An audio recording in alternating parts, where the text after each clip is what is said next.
In a landmark election, Anura Kumara Dissanayake has secured Sri Lanka's presidency, marking the rise of a Marxist leader who has dramatically transformed his party's image. With 42.31% of the vote, Dissanayake defeated Sajid Premadasa and the incumbent Ranil Wickremesinghe, signaling a shift in the nation's political landscape. Born in the rural heartland of Galewela, Disanayake's early years were shaped by the struggles of Sri Lanka's working class communities. His political journey began in the 1990s when he joined the Janata Vimukti Peramuna (JVP), a Marxist-Leninist party known for its violent uprisings in 1971 and 1987. Anura Kumara began his political journey in 1997 as a national organizer of the JVP's Socialist Youth Organization. By 2000, he was elected as an MP, and in 2014, he became the JVP leader.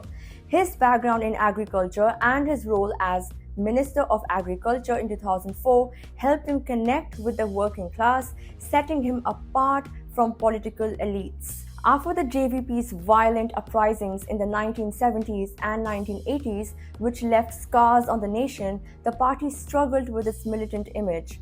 Anura's leadership marked a turning point as he modernized the party, attracting younger voters and positioning the JVP as a voice against corruption and for political reform. Sri Lanka's recent economic collapse, marked by skyrocketing inflation and food shortages, created a vacuum in its political system. Dissanayake capitalized on public dissatisfaction, positioning himself as a candidate for change.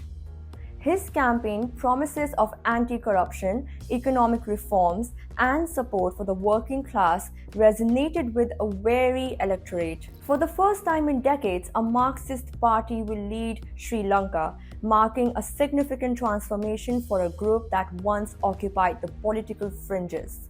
Opinions are mixed on the JVP's evolution. Some are skeptical about its readiness to govern and its militant past, while others see potential in its shift to a more pragmatic approach.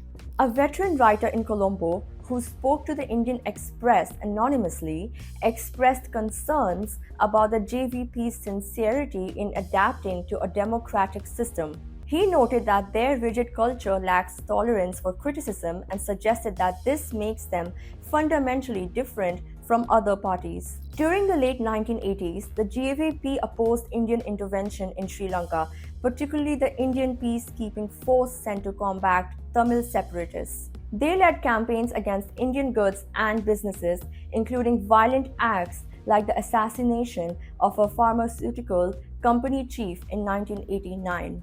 Bernard Gunninteleka, a former diplomat and head of the Pathfinder Foundation in Colombo, notes that while the JVP has a history of anti-India sentiment, it has matured and recognized the importance of engaging with global leaders. Anura's recent visit to India reflects this pragmatic shift. Anura himself visited India in February 2024 and met with Indian officials, External Affairs Minister S. Jaishankar, and National Security Advisor Ajit Doval, signaling a broader, more pragmatic approach in recent years. The JVP also had a complicated relationship with Tamil nationalism. Initially focused on class struggle, they opposed Tamil autonomy and viewed the LTTE as a threat to national unity. The JVP was against the Indo-Sri Lanka Peace Accord in 1987 and supported the military action against the LTTE, seeing it as essential for preserving Sri Lanka's territorial integrity. A close aide describes him as a pragmatic Marxist, particularly during his role in the 2022 uprising that removed Gotabaya Rajapaksa from power.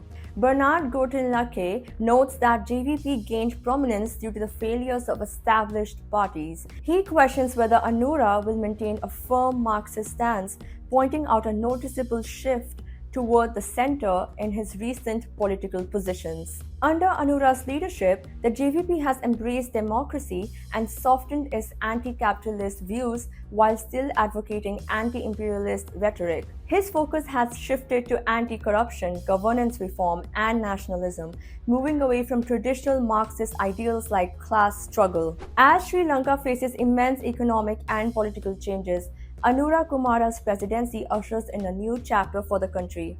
Whether his leadership can live up to his promises remains to be seen, but for now, Sri Lankans have placed their faith in a leader determined to redefine the nation's future.